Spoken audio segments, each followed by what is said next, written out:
So this week we're going to conclude our series of Summer Love. And I hope you've been feeling the love through the weeks of our messages. And today's focus, though, is how we can love God through Sabbath. I recently just came across this story about a woman named Maria who wanted to go to jail. Yes, Maria Brunner was tired of her lazy husband and demanding children. Her husband was unemployed, so she supports him and their 3 children by cleaning people's homes. And even though Brunner's husband is unemployed, he managed to have several unpaid parking tickets that estimated up to over $5,000. Mr. Brunner kept the tickets a secret from his wife, but as the vehicle owner, she was responsible. So if she doesn't pay this bill, she will spend 3 months behind bars if she doesn't come up with this money. But Maria says, I've had enough. I've had enough of scraping a living for this family, and as long as I get food and a hot shower every day, I don't mind being sent away to jail. I finally will get some rest and relaxation. The police said that when they went to arrest Maria, she seemed happy to see us and repeatedly thanked us for arresting her. The article stated that most people taken into custody will tend to cover their heads in shame, but not Maria. She waved goodbye to everyone as she went off to jail. I think this is a great example, and we probably all agree that maybe Maria needed a Sabbath. But the reality is, Maria isn't alone.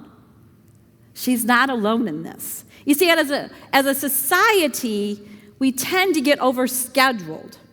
And we also tend to put a lot of pressure on ourselves. And we also even take on the pressures of expectations from others. And that's what I want to talk about today, Sabbath, and why it's so crucial for us to take this time to practice it each week and not end up like Maria looking for a place to escape. So looking at our gospel reading from Mark, which we just heard, we learn of a time when Jesus and his disciples walked through the grain fields. And they're walking along, and they began to pick some heads of grain, which made the Pharisees really mad. They're mad because they thought it was unlawful to work on the Sabbath. But you see, according to Deuteronomy 23:25, it reads this, it says, and when you enter your neighbor's field of grain, you may pluck the heads of grain with your hand, but you must not harvest it with a sickle. You see, harvesting somebody else's grain with a sickle is not permitted because you would destroy and sometimes maybe take too much. But God provided for those traveling to be able just to pluck a few heads of grain while walking beside the roadside there. Whether it was wheat or barley, it was an easy and natural way actually to bless those on their journey. And Jesus' disciples were doing exactly that, exactly what the Old Testament permitted them to do. And when they picked off the heads of grain, they rubbed the heads together. And they removed the husk and the shell, and then they were able to eat a kernel. And their actions were perfectly allowable within God's purposes, but not in the minds of the religious people. And since Jesus was a thorn on their side already, the religious leaders kept a close eye on everything that he did, and also with his disciples. They looked for any opportunity to point at him and say, look, you're doing it wrong. So thinking they finally caught Jesus doing something wrong, the Pharisees approached Jesus. And they said, look, why are they breaking the law by harvesting grain on a Sabbath? But what we need to learn about this with the Pharisees is the Pharisees developed many religious rules. These rules that guided them in keeping the Sabbath day holy. But there was a problem with that. You see, the problem with the Pharisees' rules was that they began placing more authority and emphasis on their so-called laws, their guidelines, and traditions than on caring and loving for the people in their communities. They elevated their own man-made tradition over Scripture. And they established themselves as the authority over Sabbath day observances, taking the rightful position of the only faithful Lord of Sabbath. And by the Pharisee standards, their disciples were guilty. They were guilty for picking the grain.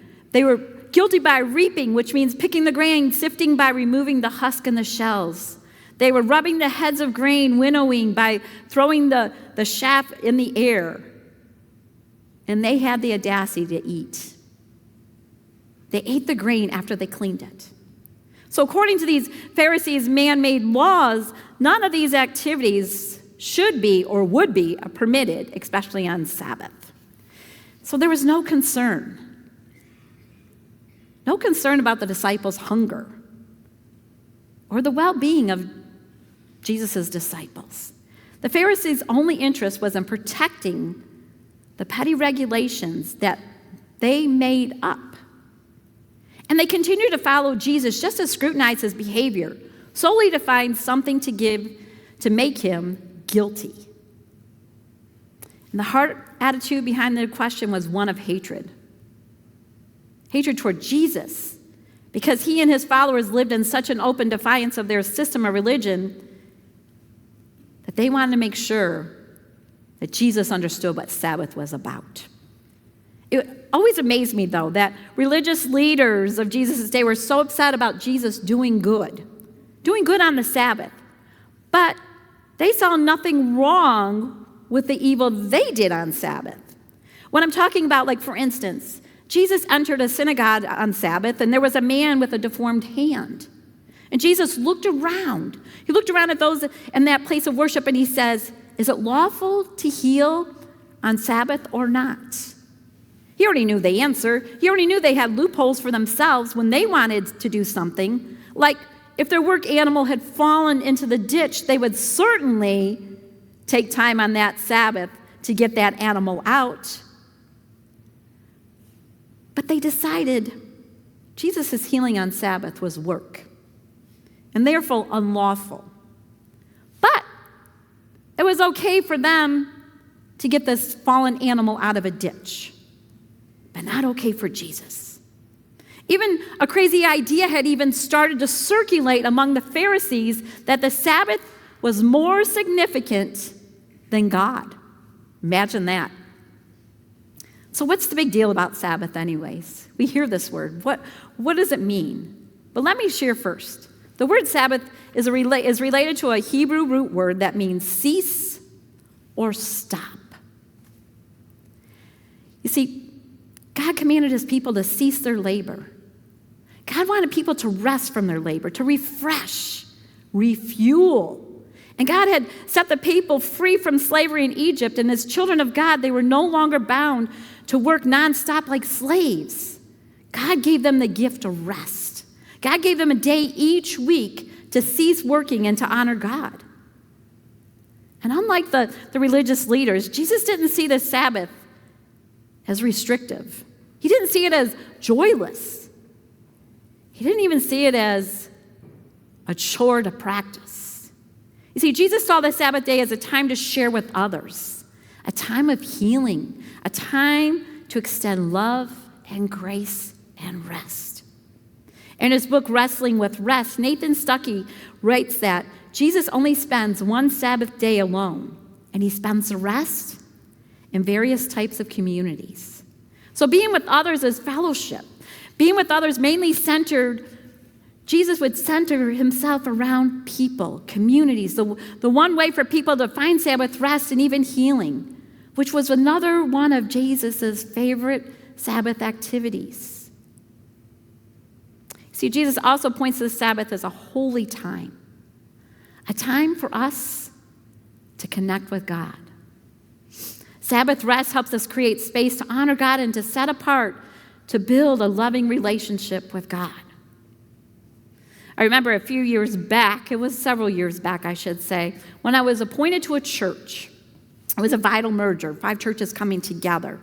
And I'd been with them for a year, and it was stressful. It was hard. And the people were stressed out about leaving their building, the building that they've been in since maybe birth, many of them. And they had to move to a strange building.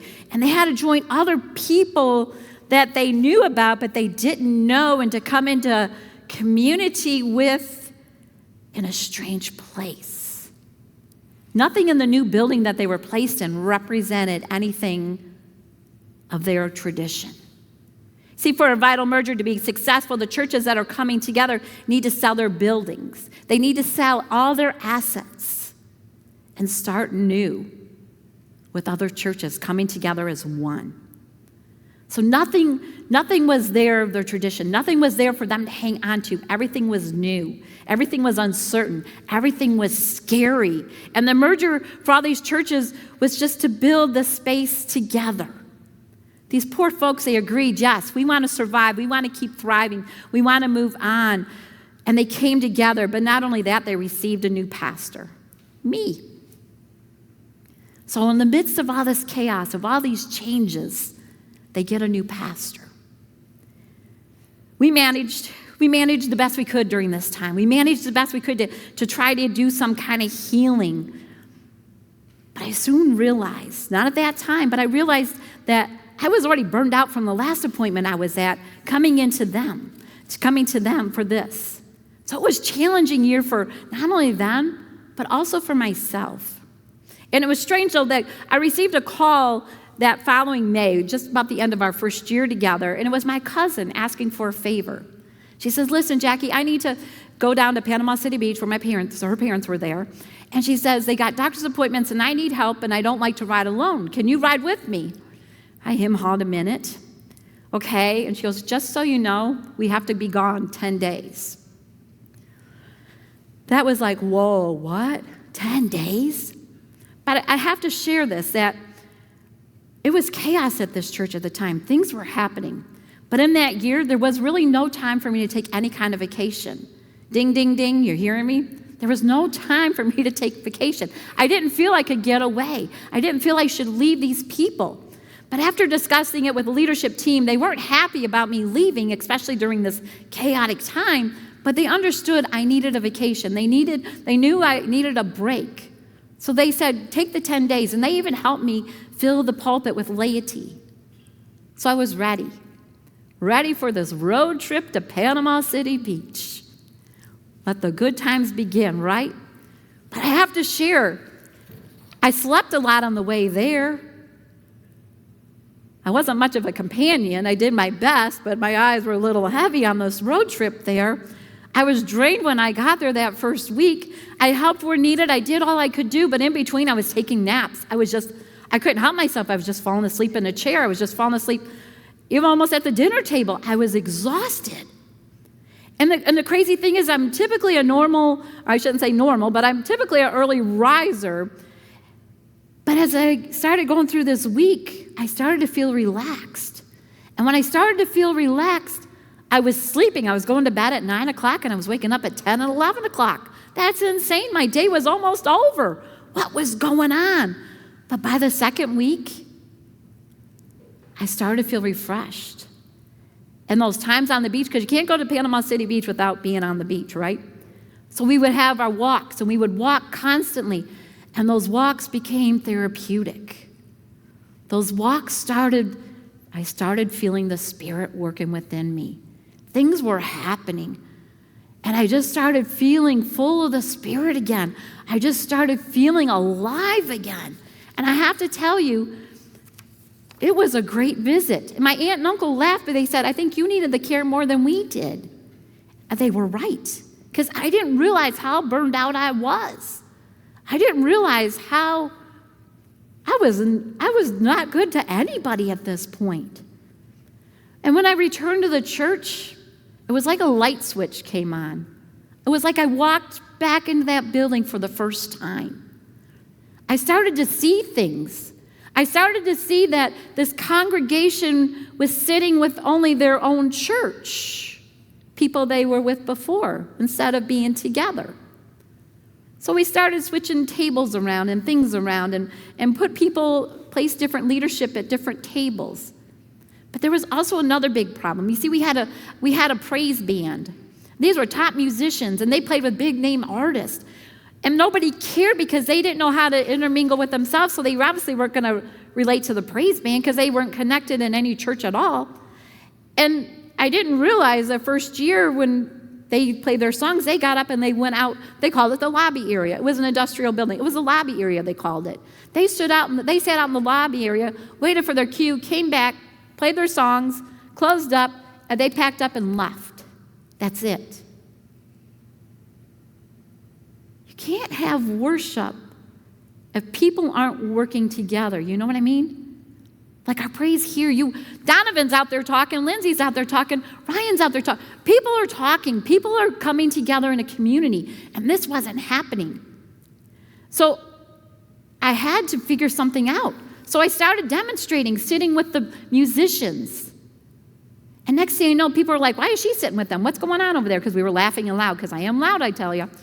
So they started sitting, and all thing you know, things started happening, and I started noticing they played their 2 songs, and then they sat with the congregation. They worshiped. And they even stayed for coffee and cookies afterwards. Things were happening. Things were moving. We also started live streaming. Before live streaming was cool, I guess you want to call it, before it became mandatory. We started live streaming. In 1 week, we had 400 people live streaming and only 50 people in the congregation. It was weird. It was crazy.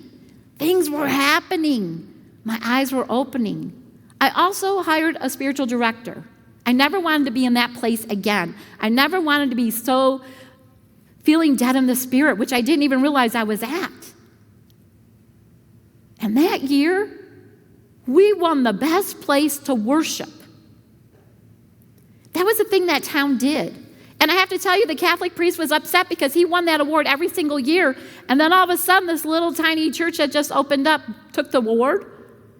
He wasn't happy, but he did call me to congratulate me and wanted to know what I was doing that I got the prize and he didn't. Things happen when Sabbath happens. And I don't share this story to say like, oh, poor pastor. No, I share that because it doesn't matter who you are. We all need Sabbath. I shared, don't follow what I was doing. I burned myself out.